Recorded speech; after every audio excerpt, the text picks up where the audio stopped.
மத்தேயு 5ஆம் அதிகாரம் 44ஆம் வசனத்தில், மத்தேயு 5:44, நான் உங்களுக்கு சொல்லுகிறேன், உங்கள் சத்துருக்களை சிநேகியுங்கள்,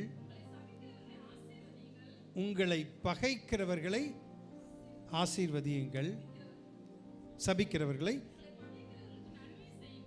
உங்களை பகைக்கிறவர்களுக்கு நன்மை செய்யுங்கள், உங்களை நிந்திக்கிறவர்களுக்காகவும் உங்களை துன்பப்படுத்துகிறவர்களுக்காகவும் ஜெபம் பண்ணுங்கள். இன்றைக்கு நான் உங்களோடு கூட இந்த முழு செய்தி உங்களுக்கு பல வருஷங்களுக்கு முந்தி கொடுத்துருக்கிறேன், ரொம்ப வருஷம். ஆனால் முழு வசனத்துக்கும் நான் விளக்கம் கொடுத்தா டைமும் பத்தாது. ஒரே ஒரு காரியம், உங்களை பகைக்கிறவர்களுக்கு நன்மை செய்யுங்கள். சொல்லுங்க, உங்களை பகைக்கிறவர்களுக்கு நன்மை செய்யுங்கள். ரொம்ப கஷ்டம் இல்லை? பக்கத்து வீட்டில் நம்ம சண்டை போட்டால் அவங்களுக்கு நன்மை செய்ய முடியுமா? முடியாது. கொஞ்சம் கஷ்டமாக தான் இருக்குல்ல, உண்மை. ஆனால் பைபிள் வசனம் சொல்லுது நம்ம அதை செய்யணுமா. உங்களை பகைக்கிறவர்களுக்கு என்ன செய்யுங்க? நன்மை செய்யுங்கள். சரி, ஒரு கேள்வி, ஒரு சின்ன பரிசு உண்டு. ஒரு கேள்வி, எப்படி எவ்வளோ கவனமாக இருக்கீங்க பார்த்தீங்களா? சொல்லணும்னு ரெடியாக இருக்கீங்க. இந்த நன்மை செய்கிறதுங்கிறது வேதத்தில் முத எங்கே வருது? நீங்கள் கரெக்டாக அதிகார வசனம் சொல்லாட்டியும் ஈஸி தான். அது ஏகமெல்லாம் சொல்லாதீங்க, கையை வைத்து சொல்லுங்கள். உட்கார்ந்துருக்கலாம், கையை மட்டும் வைத்துங்க.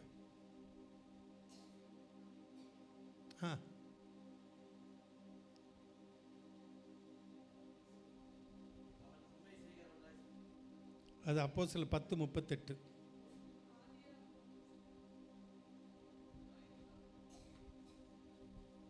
சொல்லுங்க, சரியா சொல்லுங்க, பரிசு கிடைக்காது இல்லைன்னா.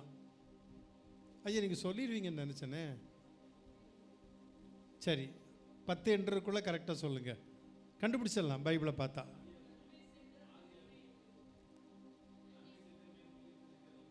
இந்த அக்கா சொன்னாங்க, அவங்க தானே சொன்னாங்க. சரி, ஆதியாகமம் 4:7, நீ நன்மை செய்தால் மேன்மை இல்லையோ, நீ நன்மை செய்யாதிருந்தால் பாவம் உன் வாசற்படியில் படுத்திருக்கும். சரியா? இந்த ஒரு கொடுத்துருமா அந்த அக்காட்ட. நான் கிஃப்ட் இருக்குன்னு சொன்னேன், இந்த அக்காட்ட கொடுத்துரு, லில்லி அக்காட்ட.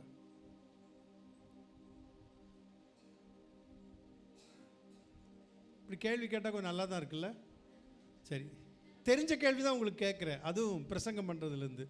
ஆனால் உங்களுக்கு அது ரொம்ப கஷ்டமாக. இது ரொம்ப ஈஸியான வசனம், ஆதியாகமம் 4:7. சரி, செய்திக்கு வருவோம். மத்தேயு 5:44, உங்களை பகைக்கிறவர்களுக்கு நன்மை செய்யுங்கள், உங்களை பகைக்கிறவர்களுக்கு நன்மை செய்யுங்கள். அப்படி நன்மை செய்தவர்களை வேதத்தில் பார்க்க போகிறோம். அதற்கு முந்தி இப்பொழுது நான் கேள்வி கேட்ட அந்த வசனத்தை பார்ப்போம். நன்மை என்பது எவ்வளோ சிறந்த காரியம் தெரியுமா? நம்ம நன்மை செய்யணும். பாஸ்டர் நம்ம சொல்லும் பொழுது ஒரு அம்மா வீட்டுக்கு வருவாங்க, அவங்களுக்கு நாங்கள் ஒரு தொகையை கொடுத்துருவோம். பாவம், நல்ல வசதியாக இருந்தவங்க. நீங்கள் பார்த்தீங்கன்னா இந்த அம்மாவா அப்படின்னு பாவம் போல் வருவாங்க, ஐயா அம்மா அப்படிம்பாங்க, வந்து நிற்பாங்க, கொடுப்போம். அதே போல் 2 சகோதரிகள் ஒரு பையனை கூட்டிகிட்டு வந்தாங்க. அவங்க நல்ல காலம் பிறக்குதுன்னு கொடுப்பு இது பண்ணுவாங்க. அப்போ ஆண்டவர் நான் சொல்கிற பழக்கம் உண்டு, ஏற்கனவே சொல்லியிருக்கேன். மறுபடியும் அந்த சகோதரியெல்லாம் வந்தாங்க, சொன்னேன், ஆண்டவரை பற்றி நான் சொல்கிற பழக்கம் உண்டு. இயேசு கிறிஸ்துவை பற்றி சொன்னேன். ஐயா, நான் ஞானஸ்தானம் எடுத்திருக்கேன். ஐயா, நான் ஞானஸ்தானம் எடுக்கேன். இன்னொரு சகோதரி கூட வந்தவங்க சொன்னாங்க, ஐயா நாங்கள் கஷ்டப்பட்டு இயேசுவை தொட்டுட்டோம் ஐயா அப்படின்னாங்க. கஷ்டப்பட்டு அவங்க சொன்ன வார்த்தையை தொட்டுட்டோம், நானும் ஞானஸ்தானம் எடுத்திருக்கேன். ஞானஸ்தானம் எடுத்திருக்கேன் அப்படின்னு சொல்லும்போது சொல்லிவிட்டு அவங்க சொன்னாங்க, ஐயா நாங்கள் இப்படி போய் கையேந்திரோம், இதுலேருந்து எங்களுக்கு ஒரு விடுதலை கிடச்சா நல்லாயிருக்கும். எனக்கு என்ன சொல்கிறதுன்னு தெரில, சபைக்கு ஒன்று போகிறேன்னாங்க. நாங்கள் ஒரு தடவை வாங்கன்னு அவங்களுக்கு ஹெல்ப் பண்ணணுன்றது நான் ஒரு சின்ன உதவி செய்தேன். ஆனால் அவங்களுக்கு மாதந்தோறும் ஒரு உதவி செய்த பாவம், அதிலேருந்து விடுதலை கிடச்சா நல்லா இருக்கும்னு அவங்க சொன்னாங்க ஒரு வார்த்தை, அது எனக்கு உள்ளத்தில் கஷ்டமாக இருந்துச்சு. அந்த பையனை கூட்டிகிட்டு வந்தான். ஐயா அவனை கையேந்த வைக்கலாம், லீவு அதனால் கூட வந்திருக்கான். அவங்க கையிலையும் நான் காசு கொடுத்தேன். கவனிங்க, நம்ம என்ன செய்யணும்? நன்மை செய்யணும். இந்த வசனத்தை பார்த்தோம், நீ நன்மை செய்தால் மேன்மை இல்லையோ? கர்த்தர் சொல்கிறார். யாரை பார்த்து? காயினை பார்த்து. ஆபேல் இல்லை, காயினை பார்த்து. நீ நன்மை செய்தால் மேன்மை இல்லையோ? நீ நன்மை செய்யாதிருந்தால் பாவம் உன் வாசற்படியில் படுத்திருக்கும். இந்த நாய் உள்ளே வந்துருச்சு, பில்லி போய் துரத்தினான். அந்த சின்ன பையங்க குழந்தை விளையாண்டுட்டு இருக்கும்போது பயந்ததுங்க. இப்போ நான் பார்த்துட்டு இருந்தேன். அது என்ன பண்ண தெரியுமா? வாசப்படியில் படுத்துக்கும். நம்ம சர்ச்செல்லாம் பூட்டிகிட்டு போன பிறகு, நேற்றுக்கு நான் சர்ச்சில் நைட்டு இந்த புல்பீட்டு ப்ரேயர்னு கொஞ்சம் நேரம் இங்கே வந்து ஜோம் பண்ணுவேன். இந்த வாரம் கொஞ்சம் முடியல. எப்படியாலும் வந்து பிரசங்கத்தில் நின்று இங்கே மேடையில் பிரசங்கம் பண்ணுற நான் கர்த்தருடைய வார்த்தை ஜனங்களுக்கு ஆசீர்வாதமாக இருக்கணும், நான் இங்கிருந்து ஜெபிக்கும் பொழுது ஜனங்கள் சுகமடையணும் அப்படின்னு ஜெபிப்பது உண்டு. ஸோ நேற்றுக்கு வந்து ஜெபிக்க நான் வந்தேன், நைட்டு ஜெபிக்க வந்தேன். நாய் அந்த கேட்டுக்கு முன்னால் படுத்திருக்கு. அப்போது நான் துரத்தலை, அது பாட்டுக்கு போயிடுச்சு. வசனம் சொல்லுது, நீ நன்மை செய்தால் மேன்மை இல்லையோ? நீ நன்மை செய்யாதிருந்தால் பாவம் உன் வாசற்படியில் படுத்திருக்குமா? பாவம் நன்மை செய்யாதிருந்தால் பாவம் உன் வாசற்படியிலே, நம்ம வீட்டு வாசற்படியிலே, நம்ம கேட்டுக்கு முன்னால், அது வீட்டுக்கு முன்னால் வாசற்படியிலே படுத்திருக்குமா? எது படுத்திருக்கும்? பாவம். நம்ம இன்றைக்கி அநேகம் நினச்சிக்கிறோம், நம்ம ரட்சிக்கப்பட்டோம், ஞானஸ்தானம் எடுத்துட்டோம், பரிசுத்தன அபிஷேகம் பெற்றுட்டோம், வரங்கள் கூட இருக்குது, சபைக்கு ஒழுங்காக வர்றோம், நான் நல்ல தசமமாக கொடுக்குறேன், நல்ல காணிக்கை கொடுக்குறேன், எல்லாம் நல்லது, தேவைதான். ஆனால் நம்ம நன்மை செய்கிறோமான்னு யோசிச்சு பாருங்க. நன்மை செய்கிறோமா? ரோட்டில் எத்தனை ஜனங்கள் கஷ்டப்படுறாங்க, நம்ம வீட்டுக்கு பிச்சை எடுக்க கூட வருவாங்க. ரோட்டில் போக நம்முடைய பார்வை அப்படி இருக்கணும். உலக மனுஷனே இன்றைக்கி உதவி செய்கிறான். நாங்கள் இந்த ஏழை மக்களுக்கு சாப்பாடு கொண்டு போகும்போது எனக்கு முன்னால் சிலர் கொண்டு வந்துடுவாங்க, கொண்டு வந்து பொட்டலத்தை அப்படி கொடுத்துட்டு போவாங்க. நான் அவங்கள பார்ப்பேன், அவங்க கிறிஸ்தவங்க அல்ல, கிறிஸ்தவர்கள் அல்லாதவர்கள். ஸோ நம்முடைய வேலை நன்மை செய்தால் என்னவா? மேன்மை இல்லையோ? அப்படின்னா மேன்மை உண்டு. ஒரு மொழிபெயர்ப்பு சொல்லுகிறது, நீ நல்லது செய்தால் உயர்வடைவாய் அல்லவா? உயர்வடைவாய் அல்லவா? நீங்களும் நானும் நன்மை செய்தால் நம்ம உயர்வடைவோம். ஒன்று தெரிஞ்சுக்குங்க, கையில் கொஞ்சம் நமக்கு அதிகமாக காசு இல்லைன்னா கூட ஏழைக்கு நம்ம கொடுத்துட்டோம் அப்படின்னா, நீங்கள் கொடுத்துட்டு வந்துடுவீங்க, உங்களுக்கு வர வேண்டிய பணம் அல்லது எதிர்பார்க்காத பணம் உங்களுக்கு வரும். என் அனுபவத்தில் சொல்கிறேன். ஆமென். ஆண்டவர் எவ்வளோ அற்புதமாக நடத்துவார் தெரியுமா? எனக்கு ஆண்டவர் உணர்த்துறது, நம்ம ஏழைகளுக்கு உதவி செய்யணும். ஆமென். ஒன்றும் முடியாதவங்கள நான் ஒன்றும் சொல்லலை, கஷ்டமாக இருக்கலாம், நமக்கே கஷ்டங்கன்னு. ஆனால் அதுக்கு தான் இந்த காணிக்கை பெட்டி வச்சுருக்குது. ஏழைகளுக்கு கொஞ்சம் உதவி செய்வோம். அது மட்டுமல்ல, சபையில் முக்கியமான சில காரியங்கள் செலவுக்காக நம்ம அதை வச்சுருக்கிறோம். நம்ம செய்கிற உதவி நம்ம என்ன செய்தான்?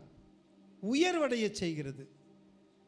அப்போ காயினை பார்த்து கர்த்தர் சொல்கிறார், நீ நன்மை செய்தால் மேன்மை இல்லையோ? நீ நன்மை செய்யாதிருந்தால் பாவம் வாசற்படியில் படுத்திருக்கும். நன்மை செய்யாதிருந்தா, நீங்கள் நன்மை செஞ்சிட்டா ஆட்டோமேட்டிக்காக என்ன ஆகும்? சொல்லுங்க பார்ப்போம், சொல்லுங்க. உயர்வு வரும். அடுத்தது இல்லைங்க, அந்த வாசற்படியில் படுத்திருக்காது, போயிருங்கிற. ஆமென். நம்ம நன்மை செய்தா நம்ம வீட்டு வாசற்படியில் பாவம் படுத்திருக்காது. பாவம் படுத்திருந்தா யார் வர முடியாது? ஆண்டவர் வர முடியாது. வர்றாரு, வீட்டில் வந்து வீட்டை கதவை தட்டுறாரு. இல்லை, பைபிள் வசனம் சொல்லுது, வெளிப்படுத்தின விசேஷம் 3:20, வாசிக்க வேண்டாம். இப்போ ஆண்டவர் வரும்போது பாவ வாசற்படியில் படுத்திருந்தா வர முடியாது. அப்போ பாவம் வாசற்படியில் படுத்திராவிட்டால் நம்ம நன்மை செய்தால் அது போயிருமா? நம்ம நன்மை செய்தால் போயிருமா? நமக்கு ஒரு இரக்கம் குணம் வேணும். நம்ம செய்யணும், உதவி செய்யணும், நன்மை செய்யணும். அப்படி இருக்கும் பொழுது நம்ம வீட்டு வாசலில் பாவம் படுத்திருக்காது. ஆமென், பிரைஸ் தி லார்ட். சரி, இப்போ தலைப்பு என்னன்னா, உங்களை பகைக்கிறவர்களுக்கு என்ன செய்யுங்க? நன்மை செய்யுங்க. அதுதாங்க நன்மை செய்யலாங்க. நான் வெள்ளிக்கிழமையா ஏதோ ஒரு நாள் வியாழனோ வெள்ளியோ ஒரு நாள் போஸ்ட் ஆஃபீஸ் போயிருக்கும்போது என் பக்கத்தில் ஒருத்தர் உட்கார்ந்துருந்தார். நான் ஸ்கூலில் படிக்கும்போது உள்ளவர். அவர் திடீர்னு என்ன சொன்னார்னா, இந்த சகாயம் பிரதர் இருக்கார் இல்லைங்க அப்படின்னார். நம்ம சகாயம் பிரதர். ஆமாங்க. எங்க அவர் என்னங்க, அவங்க அப்பாவுக்கு வந்த பணத்தை இவர் போஸ்ட் ஆஃபீஸில் இவர் தான் அந்த பணத்தெல்லாம் போடுறது.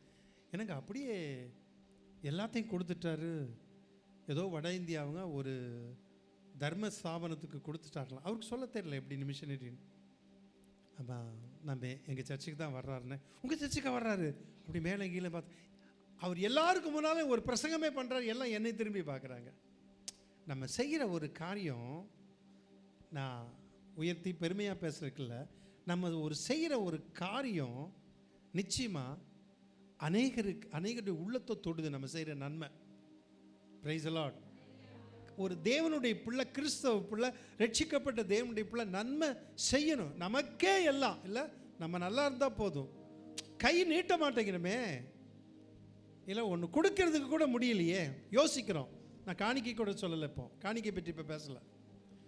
நன்மை செய்ய முடியலையே, ஒரு உதவி செய்யறதுக்கு முன் வர முடியலையே.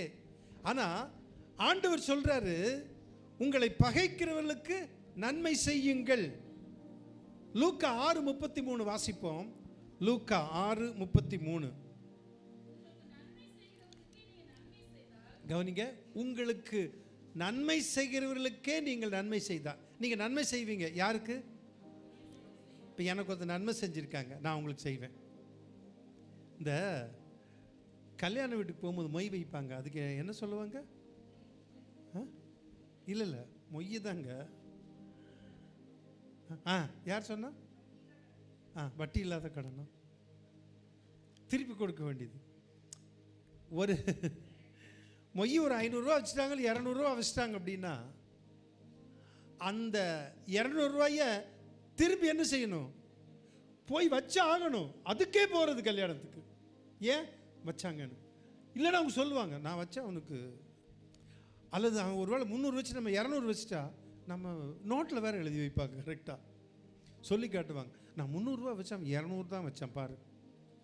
ஸோ வட்டி இல்லாத கடனா என்னமோ இன்னும் கூட ஒன்று சொல்லுவாங்க, திருப்பி கொடுக்கக்கூடியதில்ல.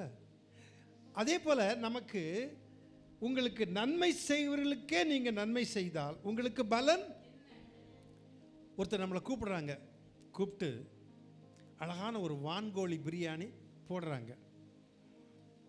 வான்கோழி பிரியாணி நல்லாயிருக்கும். என்ன யோசிக்கிறீங்க? சரி, ஒரு நாள் போட்டால் சொல்கிறேன் வாங்க. வான்கோழி பிரியாணி வாங்கி போட்டோம். வான்கோழி பிரியாணி சாப்பிட்டுட்டு இவருக்கு வான்கோழி பிரியாணி கொடுத்துட்டாரு. கொடுத்தனால இவர் என்ன பண்ணணும்? இவருக்கு ஒன்று செய்யணும். சரி, என்ன பண்ணலாம்? வாத்து பிரியாணி போட்டுடலாம். வாத்து பிரியாணி போட்டோம், சரியாக போயிடுச்சுல்ல. வான்கோழி போட்டார், நம்ம வாத்து பிரியாணி போட்டோம். அவர் கோழி பிரியாணி போட்டால் நம்ம மட்டன் பிரியாணி. இப்போ செய்கிறத, எனக்கு செய்ததை திரும்பி இன்னொருத்தருக்கு செய்கிறான். நன்மை செய்கிறதுக்கே நன்மை செய்கிறான். என்ன பலன்? அவன் தான் உங்களுக்கு செய்கிறானே திரும்ப. நம்ம ஒருத்தர் செய்கிறோம், திரும்ப அவன் நமக்கு செஞ்சிடறான். நமக்கு ஒரு உதவி செய்கிறோம், ஒரு கடன் கொடுக்குறோம், திரும்ப அவன் கொடுத்துட்றான். ஆனால் இங்கே சொல்கிறது ஆண்டவர், உங்களுக்கு நன்மை செய்கிறவர்களுக்கே நீங்கள் நன்மை செய்தால் உங்களுக்கு பலன் என்ன?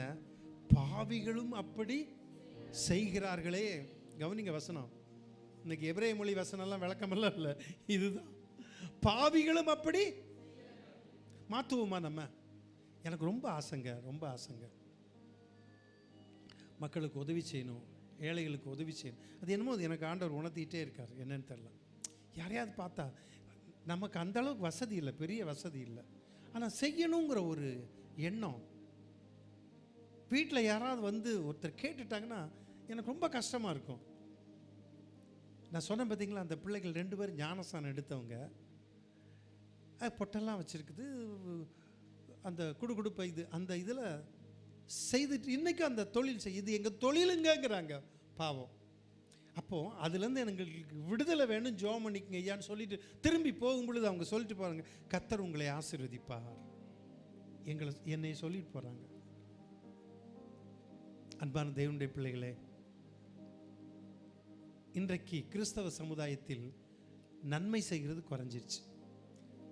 பாஸ்டராக இருக்கட்டும், ஊழியக்காரங்களாக இருக்கட்டும், ஸ்தாபனமாக இருக்கட்டும், விசுவாசியாக இருக்கட்டும், நல்லா வளர்ந்த பிறகு மென்மேலும் நல்லா வளரணும். அந்த உதவி செய்கிற எண்ணம் வேணும். சாகிற வரைக்கும், கடைசி வரைக்கும், உயிர் போகிற வரைக்கும், இந்த உலகத்தில் வாழ்கிற வரைக்கும் நன்மை செய்கிறவர்களாகவே நம்ம இருப்போம். ஆமேன், ஆமேன். ஒரு ஆமேன் சொல்லுவோமா? Price the Lord. சரி, அது எப்படியா? உங்களுக்கு நன்மை செய்கிறவர்களுக்கே நீங்கள் நன்மை செய்தால் உங்களுக்கு பலன் என்ன? பாவிகளும் அப்படி செய்கிறார்களே. அடுத்த வசனம் வாசிங்க. திரும்ப கொடுப்பார்கள் என்று நம்பி நீங்கள் கடன், எப்படிங்க நம்ம கடன் கொடுக்குறோம், ஒரு 5000 ரூபா வேணும், எங்க ஒரு 5000 ரூபா கொடுக்குறோம், சரி 5000 ரூபா நம்ம கடன் கொடுக்குறோம். அவங்க என்ன செய்வாங்க? திரும்பி கொடுப்பாங்க. கொடுக்க மாட்டாங்க, முடியாது. நம்ம கடன் கொடுப்போமா? இல்லை, பொதுவாக கொடுக்க மாட்டோம். இல்லை, பைபிள் வசனம் சொல்லுது, வாசிங்கம்மா. அது திரும்ப கொடுப்பார்கள் என்று நம்பி நீங்கள் கடன் கொடுத்தால் உங்களுக்கு பலன் என்ன? நல்லா கவனிங்க வசனத்தை. திரும்ப கொடுப்பார்கள் என்று. நான் அதாவது ஒரு முறை ஒரு சிக்கலான ஒரு சூழ்நிலையில் ஒருத்தர் வந்து என்கிட்ட கேட்குறேன், பாஸ்டர் எனக்கு எப்படியாவது ஒரு இப்போ அமௌண்ட் வேணும்னு. இப்போ மாதிரி இல்லைப்பா, என்கிட்ட கையில் காசு இல்லை. பண்ண சொல்கிறேன், சிஸ்டர் என்கிட்ட உண்மையாகவே காசு இல்லை. இல்லை, வட்டிக்கு வாங்கி கொடுங்கன்னாங்க. நான் என்ன பண்ணேன், எனக்கு தெரிஞ்ச ஒருத்தர், அந்த அக்கா கிறிஸ்டின், பிரேமா அக்கா, அவங்க பேர் இப்போ செத்துட்டாங்க, இறந்துட்டாங்க. அந்த அக்காட்ட போய், அக்கா இப்படி ஒருத்தர் கேட்குறாங்க, அக்கா நான் வட்டி கொடுத்துட்றேன், கொடுங்க. அவங்க கொடுக்கல, நான் கொடுத்துட்றேன் அப்படின்ட்டு வாங்கி கொடுத்துட்டோம். நம்ம சபைக்கு வர்றவங்க, முடியாத ஒரு சூழ்நிலை, வட்டிக்கு வாங்கி கொடுத்துட்டேன். அவங்க அப்படியே சொன்னாங்க. 1 மாதம் வட்டி கொடுத்தாங்க. அப்புறம் நான் வட்டி கொடுத்தேன். அப்புறம் வட்டி கொடுக்கல, அசலையும் சேர்த்து நான் கொடுத்தேன். அவங்க சபையை விட்டும் போயிட்டாங்க. இப்போ நான் என்ன பண்ண முடியும் சொல்லுங்க பாப்பா, நீங்கள் சொல்லுங்கள். நான் இப்போ என்ன பண்ண முடியும்? ஒரு நாள் திடீர்னு ஃபோன் பண்ணுறாங்க, பாஸ்டர் நாங்கள், சிஸ்டர் நீங்கள் வாங்கிட்டு போனீங்களா வட்டியும் சேர்த்து, அது கொடுத்து சொல்ல முடியுமா? சொல்லுங்கள். இந்த பில்லி அந்த காலேஜில் படிக்கிறான்னா, என் பையனா மகளை படிக்கிறாங்க அப்படி இப்படின்னு கொஞ்ச நேரம் ஃபோன் பண்ணாங்க. அதை பற்றி கொஞ்ச நேரம் பேசினேன். சரிங்க, நான் சொல்கிறேன், என்னன்னாலும் உதவி சொல்லுங்கள், நான் செய்ய சொல்கிறேன்ட்டு வச்சுட்டேன். நான் எதிர்பார்க்கலை, இனி கேட்கலை. நல்லா கவனிங்க. வாங்கி எப்படி கொடுத்தேன்? வட்டிக்கு வாங்கி கொடுத்தேன்.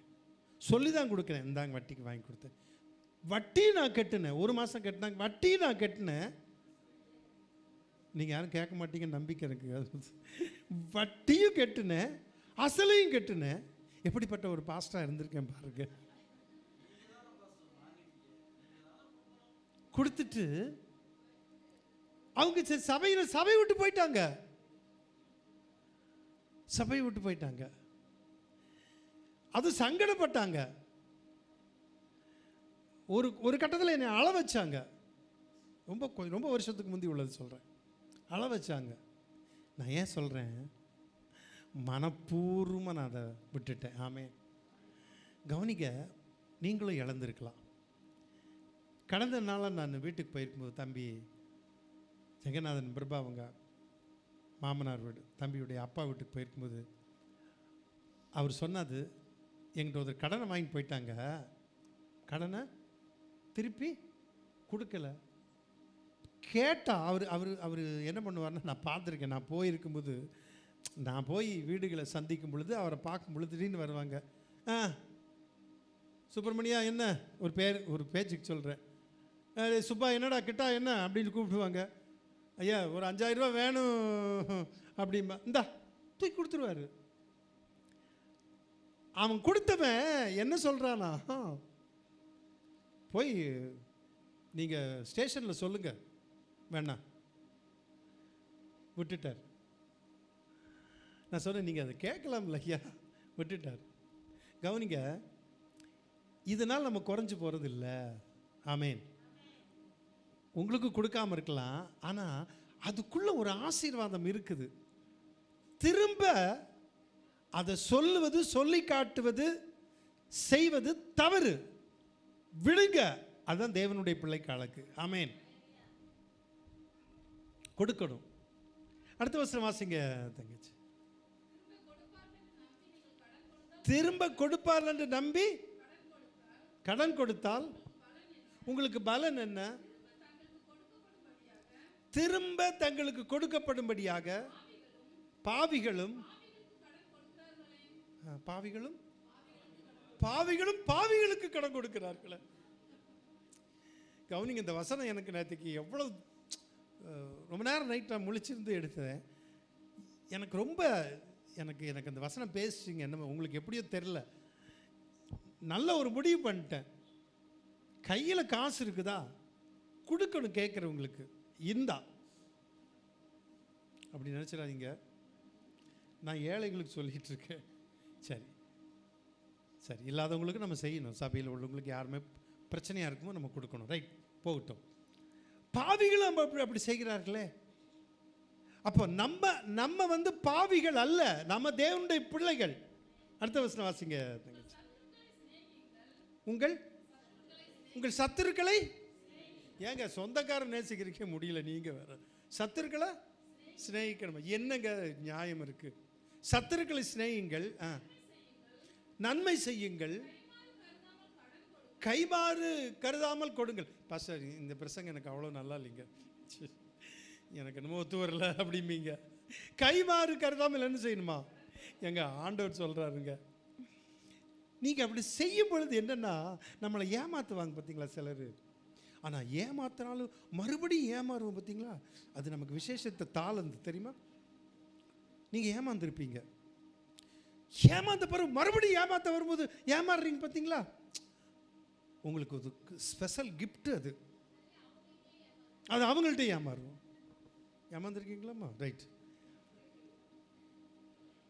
இதெல்லாம் நடக்கிற சம்பவம். ஏமாறுவோம். ஆனால் ஒன்று மாத்திரம் சொல்கிறேன், நம்ம எதையும் இழக்க மாட்டோம்.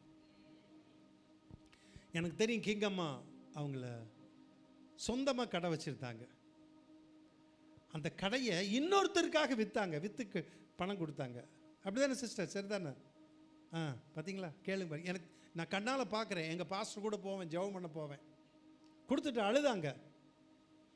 சொந்த கடைங்க, சொந்தமானது கொடுத்தாங்க, இன்னொருத்தருக்காக விற்று கொடுத்தாங்க.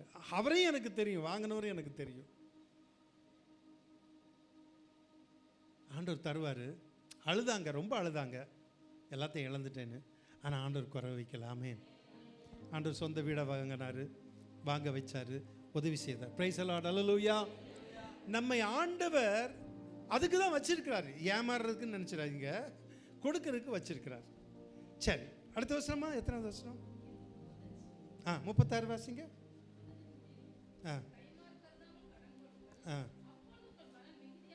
அப்பொழுது உங்கள் பலன் மிகுதியாய், ஏங்க உங்கள் பலன் மிகுதியாக போயிட்டே இருக்குங்க, உங்களுக்கு கிரேட் ஏறிட்டே தான் போகும். 36, ஆகையால் உங்கள் பிதா, ஆகையால் உங்கள் பிதா இரக்கமுள்ளவராய் இருக்கிறது போல நீங்களும் இரக்கமுள்ளவர்களாக இருங்கள். இந்த ஞாயிற்றுக்கிழமை நமக்கு விபிஎஸ் சண்டே. நான் உட்காந்து பேசிகிட்டு இருக்கேன். தம்பி எடிசன்லாம் இருக்காங்கல்ல தம்பி, நம்ம பேசிகிட்டு இருந்தோம். எடிசன், நாங்கள் உட்காந்து பேசிகிட்டு இருக்கோம். ஒரு சகோதரி திடீர்னு வந்தாங்க. வரும்போது யாருங்கன்னு பாஸ்டர்மா கேட்டிருக்காங்க. நான் பாஸ்டரை பார்க்கணும் அப்படின்னாங்களா. அதாங்க எதுக்கு பாஸ்டரை பார்க்கணும் விட்டாங்க. பாஸ்டர் வந்துட்டாங்க, வந்து உட்காந்தாங்க. என்னம்மா யார்? பாஸ்டரை பார்க்கணும். நான் தான் பாஸ்டர் பாஸ்கரனை பார்க்கணும். நாங்கள் தான் அந்த பாஸ்டர் பாஸ்கரன். தம்பி எடிசன் உட்காந்துருக்காங்க. எனக்கு யாருமே உதவி செய்ய மாட்டேங்கிறாங்க, நான் ஊழியம் செய்கிறேன், காணிக்கே இல்லை. சரி சிஸ்டர், நான் எங்களுக்கு பெரிய அளவில் உதவி செய்ய முடியாது, நாங்கள் மிஷினரி ஊழியத்துக்கெல்லாம் உதவி செய்கிறோம், சரிங்களா அப்படின்ட்டு. செய்யாமல் அனுப்புவோமா, நம்ம கொடுத்தோம் இல்லை தம்பி, எடிசன் பக்கத்தில். உடனே நான் எடுத்து கொடுத்துட்டேன். சர்ச்சுக்குள்ளே வந்தாங்க, கேட்டாங்க, கொடுத்துட்டோம், அவ்வளோதான். அவங்க என்ன செய்கிறாங்களோ தெரியல, நல்லவங்களோ கெட்டவங்களோ அதை பற்றி இல்லை. இது நம்முடைய கடமை. இதுக்காக தான் நம்ம ஆண்டவர் நம்மளை வச்சுருக்கார். ஆமென், பிரைஸ் எல்லாம். காணிக்கை கொடுக்குறதுக்கே கஷ்டம், கடன் எப்படியா கொடுக்க முடியும்? இல்லை, காணிக்கை கொடுக்குறதுக்கே பெரிய பிரச்சனை, கடன் எப்படி கொடுக்க முடியும்? கொடுக்கணும்னு பைபிள் சொல்லுது. கடன் கேட்கும் பொழுது என்ன செய்யக்கூடாதா? முகம் நம்ம வாங்கக்கூடாது, நல்லா தெரிஞ்சுக்க. நம்ம கடன் கேட்கும்போது முகம் என்ன செய்யக்கூடாதா? கோணக்கூடாது. முகம் கோன்றது பார்த்துருக்கு, அது ஒரு மாதிரி கோணும், அந்த கோன்றது வேண்டாங்கிற. எப்பவுமே நம்ம எதையுமே ஆண்டோடைய வசனத்தை செஞ்சு பாருங்களேன். நான் சொல்கிறேன் பாருங்க, ஆண்டவர் உங்களை அபரதியமாக ஆசீர்வதிப்பாருங்க. கர்த்தர் உங்களை ஆசீர்வதிக்கிறார், உங்களுடைய குறைவை நிறைவாக்குறார், உங்களுடைய தேவைகளை சந்திக்கிறார்.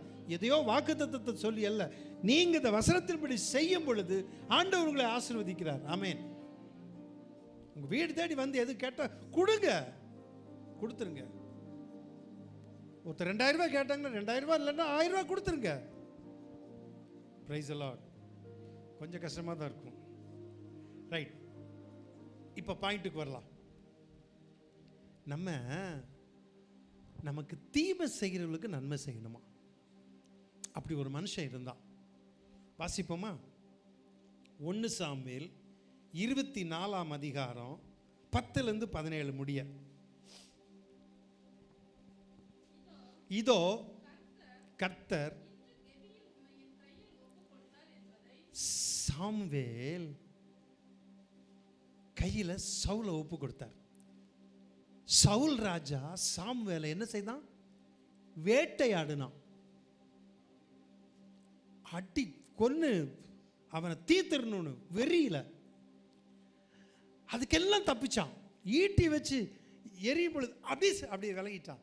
ஏங்க, எத்தனையோ ஈட்டி உங்களுக்கு எனக்கு நேரம் வரும் இல்லை? ஜஸ்ட் என் மேலே உங்க மேலே பட வேண்டிய ஈட்டி கொஞ்சம் இப்படி விலகுறதுனால செவுத்துல போய் பட்டுருச்சு. உண்மைதானே? வசனம் சொல்லுது, வாசிங்கம்மா. இன்றைய தினம் உன்னுடைய கண்கள் கண்டது, உம்மை கொன்று போட வேண்டும் என்று சிலர் சொன்னார்கள், ஆனாலும் என் கை உன்னை தப்ப விட்டது. ஆமென், பிரைஸ் தி லார்ட். சான்ஸ் கிடைச்சது. இப்ப சவுலை தீர்த்திடலாம். கூட உள்ளவங்க சொல்றாங்க, சவுலை போட்டிருக்க, உங்களை கொல்ல பார்த்துட்டு இருக்காங்க, நல்ல சான்ஸ். தாவீது அதை செய்யல. ஆமென். தாவீதினுடைய சுபாவத்தை பாருங்களேன். அவன் சொல்ற ஒரு வசனம், கர்த்தர் தேவன் அபிஷேகம் பண்ணினவரை நானு தொடமாட்டேன். வசனம் சொல்லுது, சான்ஸ் அவரை போட்டிருக்க, நம்ம எதிரி முடிச்சது. இப்போ தாவீது சொல்றான், வாசிக்கமா. என் ஆண்டவன் மேல் என் கையை, என் ராஜா, என் ஆண்டவன் மேல் என் கையை போடேன், அவர் கர்த்தரால் அபிஷேகம் பண்ணப்பட்டவராமே என்று. நேற்றுக்கு நான் கொஞ்ச நேரம் டிவி பார்த்துட்டு இருந்தேன். ரொம்ப அது ஒரு கிரிட்டிக்கலாக இருந்துச்சு. பதவி பிரமாணம் நடக்குமா நடக்க இப்படி. அப்போது இதுக்கு ஆதரவுக்காக கேட்கும் பொழுது ஆதரவு கிடைச்சது. ஒருத்தர் சொல்கிறாரு, எங்கள் ஆசான், எங்களுடைய ஆசான்னு சொல்லி அவருடைய பேரை சொல்லி சொல்கிறாரு. ஆதரவு எங்கள் ஆசான்கிறார், அவருடைய அரசியல் ஆசான் என்று ஒருத்தர் சொல்கிறார். இன்னொருத்தர் பாருங்க, அவன் கட்சியில் இப்போ அந்த கட்சியில் இல்லை, போயிட்டா அப்படி. ஆனால் அந்த சொல்கிற வார்த்தை என்னுடைய ஆசான். உலக மனுஷனுக்கு கூட அந்த ஒரு நன்றி இருக்குது. ஆனால் கிறிஸ்தவ உலகத்தில் அப்படி இல்லாமல் போயிடுச்சு. என்னை வழி நடத்துகிறவர், எனக்கு உதவி செய்தவர், எங்களுக்கு நன்மை செய்தவர்ங்கிற உணர்வே கிடையாதுங்க. தாவீது இங்கே சொல்கிறான், அவர் கர்த்தரால் அபிஷேகம் பண்ணப்பட்டவர். என் தகப்பனை பாரும், என் கையில் இருக்கிற உம்முடைய சால்வையின் தொங்கலை பாரு. நான் இதை பேசியிருக்கேன், தெரியுதா? அந்த பிரேயர் ஷாலுடைய தொங்கல் ஓரமாக கட் பண்ணால் அதனுடைய அர்த்தம் என்ன அப்படின்னா, செத்து போயிட்டா அந்த ஒரு ஓரத்தை கட் பண்ணி மூடிடுவாங்க. இப்போ சொல்கிறான், உன்னை கொல்ல வேணும், ஆனால் நான் கொல்லலை, ஆனால் நீ செத்ததுக்கு சமம். பக்கத்தில் வந்தேன், உன்னை கொல்லாமல் சால்வையின் தொங்கலை மட்டும் அறுத்துட்டு வந்திருக்கேன். என் கையில் அந்த தொங்கல் இருக்கு. அப்படின்னா உன் ஜீவன் என் கையில். நீ மரித்து உன்னைய இந்த சால்வை போட்டு மூட வேண்டியது, ஓரத்தை கட் பண்ணி எடுத்துட்ட, ஆனால் உன்னை கொல்லலை. ரொம்ப அர்த்தமான ஒரு வசனம். ஆனால் உன்னை கொல்லலை, உன் ஜீவனை விட்டுட்டேன். இந்த பிரேயர் ஷாலை வச்சு உனக்கு மூடணும், செத்த பறவை மூடணும். அதுக்கு அடையாளம் அந்த ஓரத்தை நான் கட் பண்ணி எடுத்துட்டேன். ஆசிங்கம்மா, உன்னை கொன்று போடாமல் உன் சால்வையின் தொங்கலை அறுத்து கொண்டேன். நான் சொல்ற வசனம் புரியுதா? இந்த பிரேயர் ஷால் பேசியிருக்கேன் தெரியுதா? தொங்கலை அறுத்து கொண்டேன், என் கையிலே பொல்லாப்பும் துரோகமும் இல்லை என்று, உமக்கு நான் குற்றம் செய்யவில்லை என்றும் அறிந்து கொள்ளும். நீரோ என் பிராணனை வாங்க நீ அதை என்ன செய்றீர்? வேட்டையாடுகிறீர். ஓடுறாங்க தாவீது. இல்லை, நமக்கு எவ்வளவு எதிர்ப்புகள் வந்தாலும் நம்ம அவங்களுக்கு தீமை செய்யாமல் விலகி போகிறோம், பாதிக்கப்படுறோம். ஆனால் ஒரு நாள் வெட்கப்பட்டு போனதில்லை. Price the Lord. அடுத்தது வாசிங்க. கர்த்தர் எனக்கும் உமக்கும் நடுநின்று நியாயம் விசாரித்து, கர்த்தர் தாமே என் காரியத்தில் உமக்கு நீதி சரி கட்டுவாராக. உம்முடைய பேரில் நான் கை போடுவது இல்லை.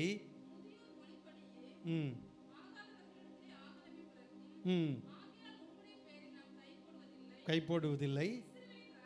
இஸ்ரவேல் ராஜா, யாரை தேட புறப்பட்டீர்? ஒரு செத்த நாயையா? ஒரு தெள்ளு பூச்சி. தன்னை தாவீது என்ன சொல்றான்? நான் செத்த நாய்ங்கிறாங்க. ஏங்க, ஒன்றும் இல்லாமல் என்னெல்லாம் குதிக்கிறாங்க. அடுத்தது அவர் தான் ராஜாங்க, தாவீது தான் ராஜா. இப்போ நீர் யாரை தேடுற? ஒரு செத்த நாயையா? அடுத்தது ஒரு தெள்ளு பூச்சா? தெள்ளு பூச்சி பார்த்துருக்கீங்களா? ஒருத்தர் தான் கைது கொடுக்குறாங்க. இந்த கோழியில் ஒரு மாதிரி வரும்ல செல்லு பூச்சி, அதையாவது பார்த்துருக்கீங்களா? சரி, நான் ஒரு நாள் வீட்டுக்கு வர்றேன் கோழி வளர்க்குறதுக்கு. ஒரு செத்த நாயை தேடுறீர், ஒரு தெள்ளு பூச்சியை தேடுகிறீர். நீர் யாரை பின்தொடுகிறீர்? கர்த்தர் நியாயாதிபதியாக இருந்து எனக்கும் உமக்கும் நியாயம் தீர்த்து எனக்காக வழக்காடி நான் உம்முடைய கைக்கு தப்ப என்னை விடுவிப்பாராக என்றான். அடுத்தது தாவீது இந்த வார்த்தைகளை சவுலோடு சொல்லி முடித்த பின்பு, சவுல், என் குமாரனாகிய தாவீதே. இப்ப சவுல் சொல்றான், என் குமாரனாகிய தாவீதே, என்னை கொல்லாம போயிட்டானே, என்னை ஈட்டி வச்சு குத்தாம போயிட்டானே, என்னை கொல்லாம விட்டுட்டானே, சால்வியின் தொங்கலை மட்டும் அறுத்துட்டு போயிட்டானே, என் குமாரனாகிய தாவீதே, இது உன்னுடைய சத்தம் அல்லவா என்று சொல்லி சத்தமிட்டு அழுது தாவீதை பார்த்து, நீ என்னை பார்க்கிலும் நீதிமானா? நீ எனக்கு நன்மை செய்தாய், நானே உனக்கு தீமை செய்தேன். புரியுதா உங்களுக்கு? இதுக்கு தான் இந்த வசனம். நீ எனக்கு நன்மை செய்தாய், நான் உனக்கு. யார் சொல்றது? சவுல் ராஜா. நம்மளை வேட்டையாட நினைக்கலாங்க, வேட்டையாட முடியாது. பக்கத்தில் பார்த்து சொல்லுங்க, உங்களை வேட்டையாட முடியாதுன்னு சொல்லுங்க பக்கத்தில். ஆமென். எப்போ சர்ச்சுக்குள்ளே இருக்கும்போது மட்டும் தானா? வெளியே போனாலும் சரி, வீட்டில் போனோம், உங்களை வேட்டையாட முடியாது. உங்களுக்கு எதிராக வர ஒன்றும் பண்ண முடியாது. ஆனால் நீங்கள் என்ன செய்யணும்? நன்மை செய்யணும். சவுல் ராஜா சொல்கிறான், நீ எனக்கு நன்மை செய்தாய், நீ எனக்கு நன்மை செய்தாய், நானோ உனக்கு தீமை செய்தேன். அப்போ தீமை செய்த சவுலுக்கு தாவீது நன்மை செய்தான். ஆமேன். இதுதான் எங்கள் ஆண்டுடைய பிள்ளையினுடைய அழகு குணம். என்ன மாதிரி சில சமயம் கிறிஸ்தவங்க சண்டை போடுவாங்க. நிறைய சண்டையை நான் கேள்விப்பட்டிருக்கேன். ஒருத்தரும் மதுரையில் 2 பாஸ்டர்களுக்கு சண்டை வந்துருச்சு. கேட்டிங்களா? யாருக்கு? பாஸ்டர். ஒரு பாஸ்டருடைய மண்டையை உடைச்சிட்டாராம். ஒரு பாஸ்டருடைய மண்டையை உடைச்சிட்டாராம். கொஞ்சம் பலசாலி போல் இருக்குது. சரி, உடைச்சிட்டாரு. என்னடா ஏன்டா அப்படின்னு பார்த்தா, ஏன் சபைக்கு உங்கள் ஆத்மா வந்துச்சுல்ல, அந்த ஆத்மாவுக்காக தான் நான் உங்கள்கிட்ட சண்டைக்கு வந்தேன். இல்லை, அது என்கிட்ட வந்து 2 பேருக்கு சண்டை. பேசாமல் போயிருந்துருக்கலாம். கடைசியில் மண்டையை உடைச்சுன்னு தான் பேசாமல் போயிருக்கார் அவர். எப்படியெல்லாம் போகுது பாருங்க. உண்மையாக நடந்த ஒரு சம்பவம் கேட்டு ரொம்ப வேதனையாக இருந்துச்சுங்க. நம்ம எதுக்காக ஆண்டவர் நம்மளை வச்சிருக்கார் ரட்சித்து? தீமை செயல்களுக்கு நன்மை செய்யணும். தீமை செயலுக்கு என்ன செய்யணும்? நன்மை செய்யணும். சரி, தாவீது அதை செய்தான். அடுத்தது ஆதியாகமம் 45 1-5 முடிய பாருங்க. இப்போ யோசேப்பை பார்க்குறோம். யோசேப்பை என்ன செஞ்சாங்க அவங்க சகோதரர்கள்லாம்? பாலும் கிணத்துல குழியில் தூக்கி போட்டாங்க. போட்டுட்டு அவனை மறுபடியும் தூக்கி என்ன பண்ணாங்க? வித்துட்டாங்க. எகிப்துக்கு போகிறவங்கள்ட்ட வித்துட்டாங்க. இந்த யோசேப்பு பாவம் உள்ள நீங்கள் யோசேப்பு நினச்சி நீங்கள் பைபிள் படிக்கும்போது அப்படியே ஒரு சம்பவத்தை, முக்கியமான சம்பவத்தை நிறுத்தி இது எப்படி இருந்திருக்குன்னு யோசிச்சு பார்த்துருக்கீங்களா? பார்த்துருக்கீங்களா? அழுதுருக்கீங்களா எப்பாவது? இன்னும் அழலை, இனி அழுங்க. நான் அழுதுருக்கேன். யோசேப்பை நினச்சி அழுதுருக்காம உள்ள போட்டுட்டான். உள்ள பாலும் கிணத்துல இருக்காங்க. உள்ள அண்ணா அண்ணா தூக்கி விட்டுருங்கண்ணா, அண்ணா அண்ணா என்னை தூக்கி விட்டுருங்கண்ணா, அண்ணா அப்பாட்ட விட்டுருங்கண்ணா. சே, எவ்வளவு கதறி இருப்பான். அண்ணா அப்பாவிட்ட போயிடுறேண்ணா.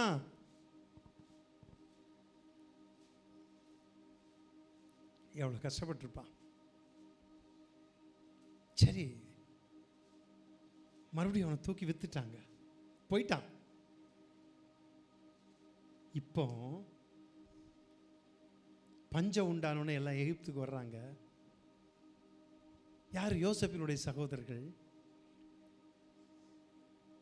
முதல்ல அவன் தானியத்தை போடுறான், கடைசியில் பென்யமீனை கூப்பிடுறது, இதெல்லாம் நடந்துக்கிட்டே இருக்குது. கடைசியாக அந்த சகோதரர்களுக்கு முன்னாக்க தன்னை வெளிப்படுத்துகிறான் பாருங்க. தன்னை வெளிப்படுத்துகிறான். எப்படி வெளிப்படுத்துகிறான்? தீமை செய்த சகோதரர்களுக்கு. நல்லா கவனிங்க. ஏங்க, நம்ம கூட பிறந்த அண்ணன் தம்பி கூட அதை துரோகம் பண்ணலாங்க, தீமை செய்யலாங்க, தீமை செய்யலாம். But one thing, God knows everything. கடவுள் எல்லாவற்றையும் அறிந்திருக்கிறார். குழியில் போடலாம், வித்து போடலாம், ஒளிஞ்சிட்டான் அழிஞ்சிட்டான் நினைக்கலாம். Never never. ஆண்டவர் கைவிடவே மாட்டார். இப்போ சகோதரர்லாம் வர்றாங்க, யாருன்னு தெரியாது. 45 1-5 வரைக்கும் வாசிங்க. அப்பொழுது யோசேப்பு கிட்ட இப்போ அவங்க சகோதரர் வர்றாங்க, தெரியாது, யாருன்னு தெரியாது. அண்ணமாரெல்லாம் வந்திருக்காங்க, எல்லாம் இருக்காங்க. இப்போ யோசேப்பு என்ன பண்றான்? தன்னை அடக்கி கொள்ள கூடாமல், அதாவது அழுக ரொம்ப வந்துருச்சு, நம்ம என்ன பண்ணுவோம்? அப்படியே சத்தம் போட்டுருவோம்ல, பா மா அப்படின்னு சொல்லி, முடியலையே அப்படின்னு சத்தம் போட்டு அழுதுருவோம். அடக்கி கொள்ள முடியாமல் யாவரையும் என்னை விட்டு வெளியே போங்கள் என்று கட்டளையிட்டான். யோசேப்பு தன் சகோதரிடத்தில் தன்னை வெளிப்படுத்தும் பொழுது ஒருவரும் அவன் அருகில் இருக்கவில்லை. ஏன்? என் அண்ணமாரு, என் தம்பி எல்லாரும் இப்போ நான் மீட் பண்றேன், என்னை நான் அவனுக்கு யாருன்னு சொல்ல போறேன், யாரும் வேண்டாம், முடியல, அன்பு பொங்குது. தீமை செய்த சகோதரர்களுக்கு யோசேப்பு அடக்கி கொள்ள முடியாம என்ன செய்யறான்? அவன் சத்தமிட்டு அழுதான். அப்பா, தாவீது ஒரு இடத்துல அப்படி அழுதான் தெரியுமா? சத்தமிட்டு அழுதானா. அவன் சத்தமிட்டு அழுதான். அதை எகிப்தியர் கேட்டார்கள். கவனிங்க, எகிப்தியர் கேட்டார்கள். இதுவரைக்கும் அவன் அப்படி அழுததில்லை. தன் சகோதரருக்கு முன்பாக அடக்கிக் கொள்ள முடியாமல் சத்தமிட்டு அழுதான். எகிப்தியர் அதை கேட்டார்கள். பார்வோனுடைய வீட்டாரும் கேட்டார்கள். யோசேப்பு தன் சகோதரரை பார்த்து, நான் யோசேப்பு.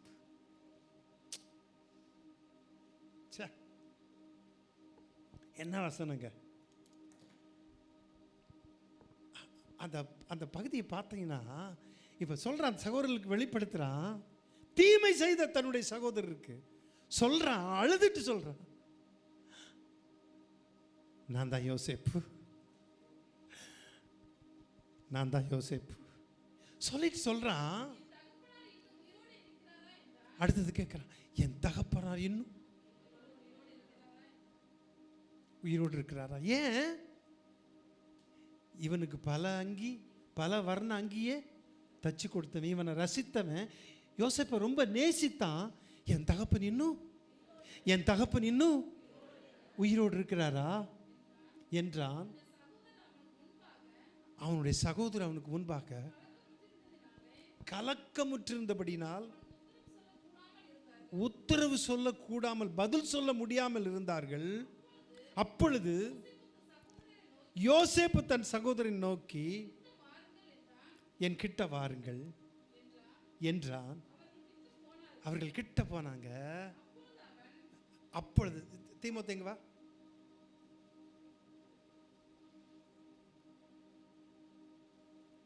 இப்ப பாருங்க, சகோதரர் கிட்ட வந்திருக்காங்க. அங்க பார்க்காது, என்னை பாருமா, நீ யோசேப்பு கிட்ட வந்திருக்க, கிட்ட வாருங்கள். அப்பொழுது அவன், நீங்கள் தன்னை எப்படி வெளிப்படுத்துறான்? நீங்கள் எகிப்துக்கு போகிறவரிடத்தில் விற்று போட்ட உங்கள் சகோதரனை யோசேப்பு நான் தான் யோசேப்பு. ஆமென். கரங்களை தட்டி எழுதப்படுத்துமா? ஆமா, முதல்ல தட்டிட்டாங்க. அவன் சொல்றான் பாருங்க, அடுத்தது, என்னை இவ்விடத்தில் வரும்படி விற்று போட்டதினால் நீங்க சஞ்சலப்பட வேண்டாம். என்னங்க, என்னை வித்து போட்டீங்க, நாங்க இவ்விடத்தில் வர்றதுக்கு நீங்க என்னை வித்து போட்டீங்க, ஆனா நீங்க சஞ்சலப்பட வேண்டாம். ஏங்க, என்னங்க அன்பு, என்னங்க அன்பு. என்னை வித்து போட்டீங்க, நீங்க சஞ்சலப்படாதீங்க, கவலைப்படாதீங்க. அது உங்களுக்கு விசிரமா இருக்கும். நீங்க அதை பற்றி கவலைப்பட வேண்டாம். கவலைப்படுவானுங்களா, ஐயோ இப்படி ஆயிடுச்சேன்னு கவலைப்படவும் வேண்டாம். ஜீவ ரட்சணை செய்யும்படிக்கு தேவன் என்னை உங்களுக்கு முன்பாக இங்கே அனுப்பினார்.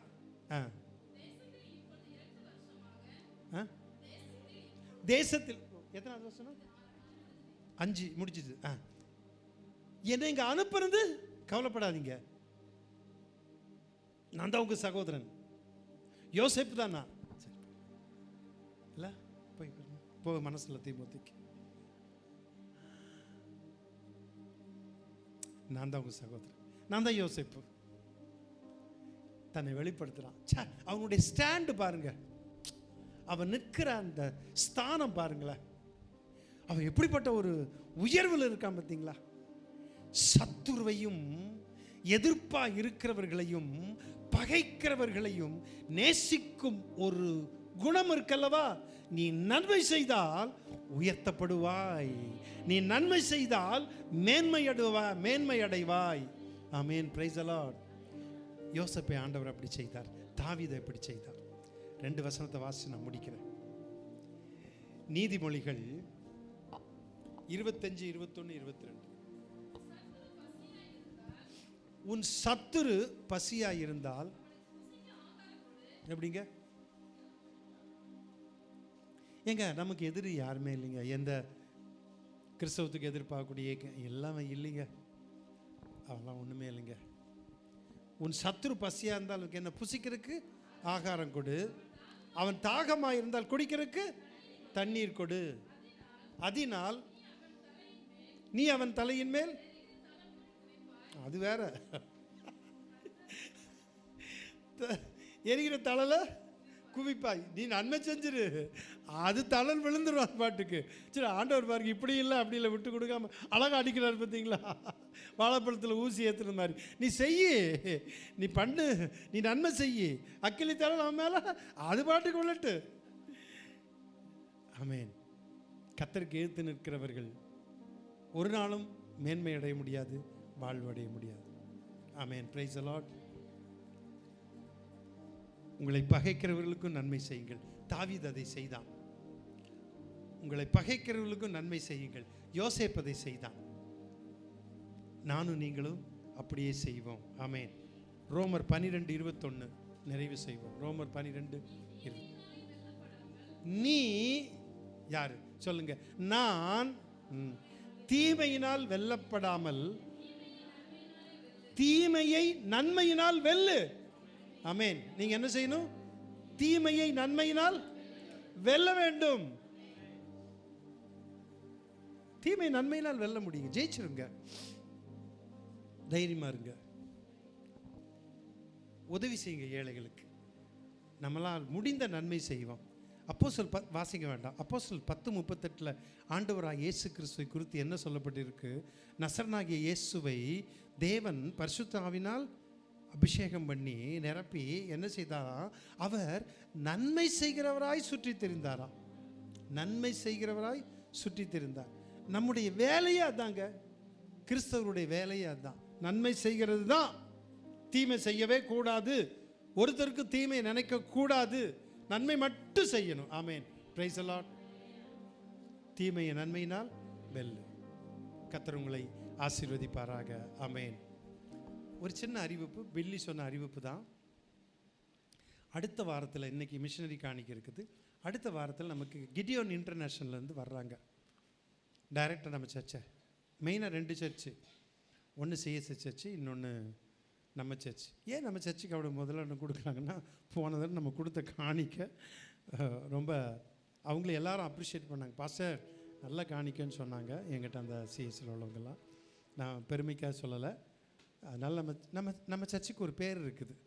2 சிஎஸ்சி சர்ச்சில் பேர் இருக்குது. உங்களுக்கு சரியாக தெரியாது, பட் அங்கே இருக்குது. நான் போகும்போது தான் தெரியும். நீங்கள் தான் அந்த பாஸ்டரான்னு கேட்பாங்க. நீங்கள் தான் பாஸ்டர். நான் தாங்க அதே பாஸ்டர் தான் அப்படின்பேன். அப்படி பல இடங்களில் ஒரு நல்ல பேர். அதுக்கு காரணம் யார்? நீங்கள் தான். நீங்கள் தான். கர்த்தருடைய கிருபையினால் நீங்கள் தான். சபை தான். சபை இருந்தால் தான் மரியாதை. வெளிநாட்டில் போனாலும் எங்கே இருந்தாலும் சர்ச்சா, உங்கள் சர்ச்சில் எத்தனை பேர் வர்றாங்க? 100-120 பேர் பக்கம் வரும். சர்ச்சு தான் மரியாதை ஒரு மனுஷனுக்கு. மக்கள் தான், விசுவாசிகள் தான், தேவனுடைய பிள்ளை தான். நீங்கள் தான் சொத்து, நீங்கள் தான் சொந்தம், எல்லாமே. மறந்துடாதீங்க. நம்ம சபை நல்ல பேர் வருது அப்படின்னா அதுக்கு நீங்கள் தான். அதனால் அடுத்த வாரம் வரும் பொழுது அந்த பேரை காப்பாற்றும்படியாக நம்ம எல்லாரும் உற்சாகமாக கர்த்தருடைய நாம மகிமைப்படும்படி நல்ல ஒரு காணிக்கை கொடுப்போம். அவங்க வருவாங்க. அந்த காணிக்கை அப்படியே அவங்க எண்ணி உடனே எழுதி ரிசிப்ட் போட்டு கொடுத்துருவாங்க. அது நம்ம கூட எண்ண மாட்டோம். மிஷினரி காணிக்கையை ஜேனட்ன்ற மாதிரி அவங்க அந்த காணிக்கை எண்ணிடுவாங்க. ஸோ நீங்கள் வரும்பொழுது ஆயத்தமாக இப்போ சொல்லி வைக்க சொல்லிட்டாங்க அவங்க. ஸோ நல்ல காணிக்கையை நம்முடைய மீட்பர் நற்செய்தி சபையின் சார்பாக, அது சிங்கப்பூர் நகரில் உள்ள மீட்பர் நற்செய்தி சபையின் சார்பாக கிடியோன் இன்டர்நேஷ்னலுக்கு நாளைக்கு நம்ம ஒரு நல்ல காணிக்கையை அடுத்த வாரம் ஞாயிற்றுக்கிழமை கொடுக்க போகிறோம். கர்த்தர் உங்களை ஆசீர்வதிப்பாராக. ஆமேன். கொடுங்கள், அப்பொழுது உங்களுக்கு கொடுக்கப்படும். ஆமேன். Praise the Lord. எழுந்து ஒரு பாடலை பாடும்போது கர்த்தருக்கு காணிக்கை.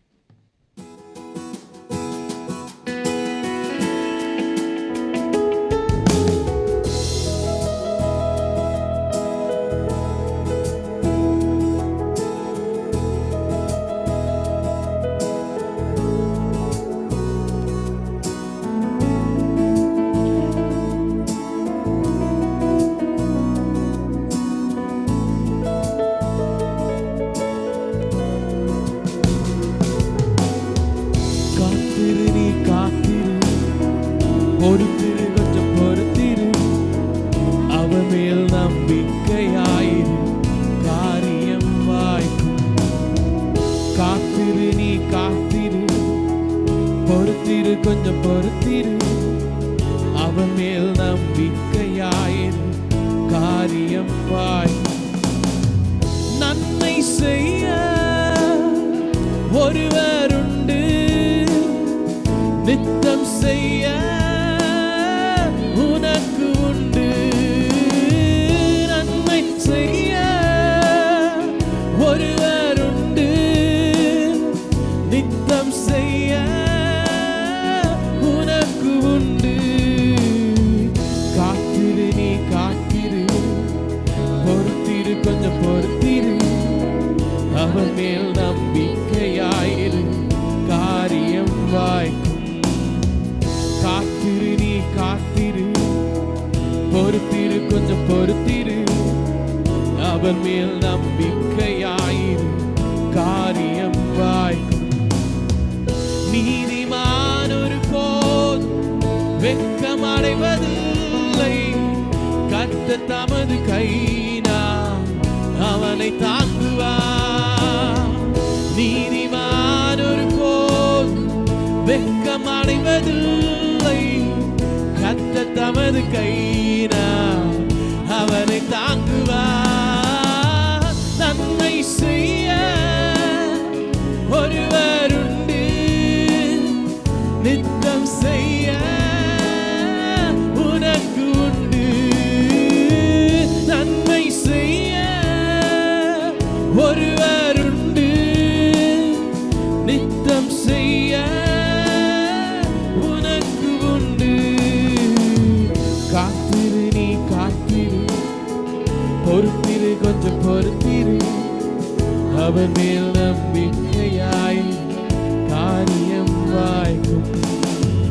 காத்திரு நீ காத்திரு, பொறுத்திரு கொஞ்சம் பொறுத்திரு, அவர் மேல் நம்பிக்கையாய், காரியம் வாய்க்கும். கர்த்தருக்கு வழியை ஒப்புவித்து காத்திரு, பூமியை சுதந்திரமா உனக்கு தருவார். கர்த்தருக்கு வழியை நீ ஒப்புவித்து காத்திரு, பூமியை சுதந்திரமா உனக்கு தருவார். நன்மை செய்ய ஒருவருண்டு, நித்தம் செய்ய உனக்கு உண்டு. நன்மை செய்ய ஒருவருண்டு, நித்தம் செய்ய உனக்கு உண்டு. காத்திரு நீ காத்திரு, பொறுத்திரு கொஞ்சம் பொறுத்திரு, அவர் மேல் நம்பிக்கையாயிரு, காரியம் வாய்க்கும். காத்திரு நீ காத்திரு, பொறுத்திரு கொஞ்சம் பொறுத்திரு, அவர் மேல் நம்பிக்கையாயிரு, காரியம் வாய்க்கும். காத்திருப்பேன் காத்திருப்பேன், பொறுத்திருப்பேன் அமர்ந்திருப்பேன், அவர் மேல் நம்பிக்கை வைப்பேன், காரியம் வாய்க்கும். காத்திருப்பேன் காத்திருப்பேன், பொறுத்திருப்பேன் அமர்ந்திருப்பேன், அவர் மேல் நம்பிக்கை வைப்பேன், காரியம் வாய்க்கும்.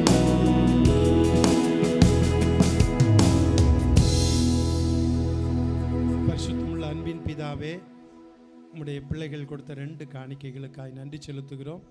உம்முடைய பிள்ளைகள் கொடுத்த தசம பாக காணிக்கைகள், ஸ்தோத்திர காணிக்கைகள், பொருத்தனை காணிக்கைகள் எல்லாவற்றுக்காக, சபைக்குறை காணிக்கைகள் எல்லாவற்றையும் கர்த்தர் ஆசீர்வதிப்பீராக. அதே போல் மிஷனரி ஊழியத்திற்கென்று உம்முடைய பிள்ளைகள் கொடுத்த காணிக்கைகளை கர்த்தர் ஆசீர்வதியும். ஒவ்வொரு மாதமும் நாங்கள் மிஷனரிக்கென்று எங்களுடைய திருச்சபையின் சார்பாக வட இந்தியா ஊழியத்திற்கென்று மிஷனரி ஊழியத்திற்காய் கொடுக்கிற அந்த காணிக்கையை உம்முடைய கரத்தில் ஒப்பு கொடுக்கிறோம். இதற்குரிய பிரதிபலனை உம்முடைய பிள்ளைகளுக்கு நீர் நிறைவாய் கொடுப்பீராக. எங்கள் சபை மக்களை ஆசீர்வதியும், எங்கள் சபையை ஆசீர்வதியும். சபை வளரட்டும், இன்னும் கொடுக்கிற சபையாக, வளருகிற சபையாக, ஆசீர்வதிக்கப்பட்ட சபையாக, உடுமலைப்பேட்டையில் ஒரு நல்ல கர்த்தருடைய ஆசீர்வதிக்கப்பட்ட சபையாக, ஆமாண்டவர், சாட்சியுள்ள ஒரு சபையாக இருக்க உதவி செய்யும். உடைய பிள்ளைகள் ஒவ்வொருவரையும், காணிக்கை கொடுத்த ஒவ்வொருவரையும் கர்த்தர் நிறைவாய் ஆசீர்வதியும். உடைய பிள்ளைகள் இந்த இடத்தை விட்டு சந்தோஷத்தோடு, சமாதானத்தோடு, கர்த்தருடைய பிரசன்னத்தோடு, ஆசீர்வாதத்தோடு தங்களுடைய இல்லங்களுக்கு போக கர்த்தர் அனுகிரகம் செய்வீராக. இயேசு கிறிஸ்துவ நாமத்தில் ஜெபிக்கிறேன் அன்பின் பிதாவே, ஆமேன். என் ஆத்துமாவே கர்த்தரை ஸ்தோத்திரி, என் முழு உள்ளமே அவருடைய பரிசுத்த நாமத்தை ஸ்தோத்திரி. என் ஆத்துமாவே கர்த்தரை ஸ்தோத்திரி, அவர் செய்த சகல உபகாரங்களையும் மறவாதே. ஆமேன். நம்முடைய கர்த்தராகிய இயேசு கிறிஸ்துவின் கிருபையும், பிதாவாகிய தேவனுடைய அன்பும், பரிசுத்த ஆவியானவருடைய ஐக்கியமும் சிநேகமும் வழிநடத்தலும் நம் அனைவரோடு கூட இன்றுமென்றும் சதா காலங்களிலும் கர்த்தருடைய வருகை மட்டும் நிலைத்திருப்பதாக. ஆமேன், ஆமேன். Praise the Lord.